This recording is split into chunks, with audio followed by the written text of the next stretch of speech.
राज के तिल तिल का लेखा। तो एक छोटा सा सत्संग गुरुदेव भगवान इस कादिर अल्लाह के मुख कमल से कि किस प्रकार से मुसलमान धर्म में ये मांस खाने की शुरुआत हुई शैतान की प्रेरणा से, सुनिएगा। परमात्मा ने कहा क्या हुआ कि जब हजरत मोहम्मद जी ने वह गाय मार दी वचन तय पर जीवित ना हुई, अपने सारे कलमे कलमे पढ़ लिए उसने, तब कहते हैं मुझे याद किया कि हे जिंदा रूप वो परमात्मा मेरी मदद करो, मेरी इज्जत रखो। कहते हैं हम शब्द स्वरूपी बेग गया रे, तुरंत पहुंच गए हम, और मुई गऊ हम तत्काल जवाई।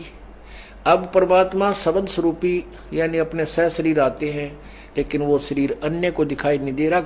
हजरत मोहम्मद को दिखाई दे रहे थे, वो महात्मा आ गया मेरे पास जो मुझे ऊपर लेकर गया था।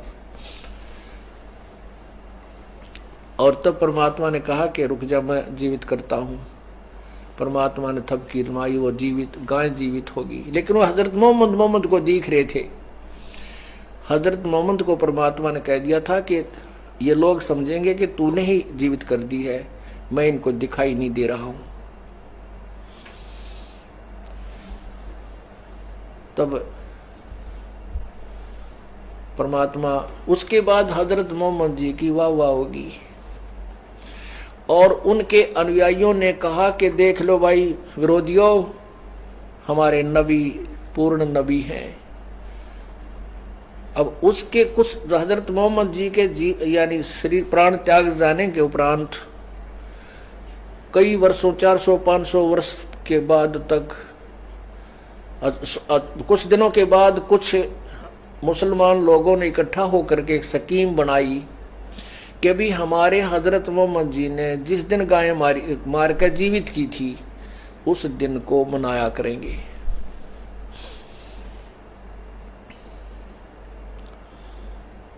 अब सब ने सहमति दे दी, भाई भूलना पड़ा यह बात तो ठीक है। तो वो गाय को जिस उस दिन एक गाय को कलमा पढ़ के वो मंत्र सा बोल के उसको धीरे धीरे काट देते हैं, हलाल कहते हैं। लेकिन मांस नहीं खाते थे वो क्या करते थे, उस गाय को जंगल में डाल देते थे मार के, और वहां पशु पक्षी खा लेते थे। तो वो नहीं खाते थे, मुसलमान नहीं खाते थे मांस, कहते हम नहीं छुएंगे इसको।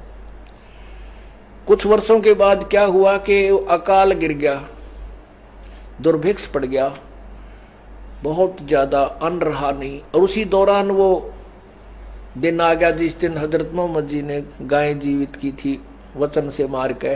तो उन्होंने उस गाय को हलाल करके और जंगल में डाल दिया। उसमें भूख मरी चल रही थी। किसी मुसलमानों ने, कुछ मुसलमानों ने वो मांस गाय का पका के खा लिया। अन्य मुसलमानों को पता लग गया, उन्होंने बहुत घोर विरोध किया कि इन्होंने धर्म बिगाड़ दिया, इन्होंने मांस खा लिया, ये अपराधी है, इनको सजा दी जाए। ऐसी ऐसी घटना कई जगह पर घट गई। उन व्यक्तियों को पकड़ दिया गया धार्मिक लोगों द्वारा, और उसमें एक कमेटी बन चुकी थी जगह जगह पर कि वो फैसला करेंगे इनको क्या सजा दी जाए।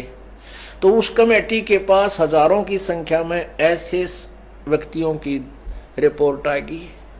उन्होंने फिर केस स्कीम बनाई, भाई इनको कैसे सजा दे, ये तो ठीक नहीं बात रही। उन्होंने क्या स्कीम बनाई कि इनको कह दो कि कलमा पढ़ने से वो गाय का मांस पवित्र हो गया था, प्रसाद बन गया था, उसके खाने से इनको अपराध नहीं लगा। अब वो स्टेटमेंट उनकी सुन ली तो सभी उनको छोड़ दिया, भाई ये तो प्रसाद बन गया था इसलिए खा लिया, तो कोई दोष नहीं।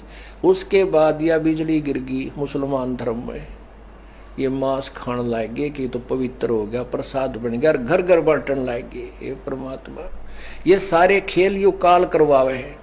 अब क्या जरूरत थी उन्हें वो दिन मनाने की, यो दिन ना मनाते थे या बुराई इस पवित्र धर्म में नहीं घुसती, और ये कम से कम घोर पाप तो बचे रहते। तो भाई और बहनों, ये बहुत ही गलत परंपरा ये मुसलमान समाज में शैतान की प्रेरणा से चली हुई है। उस कादिर अल्लाह का कोई मांस खाने का आदेश नहीं है।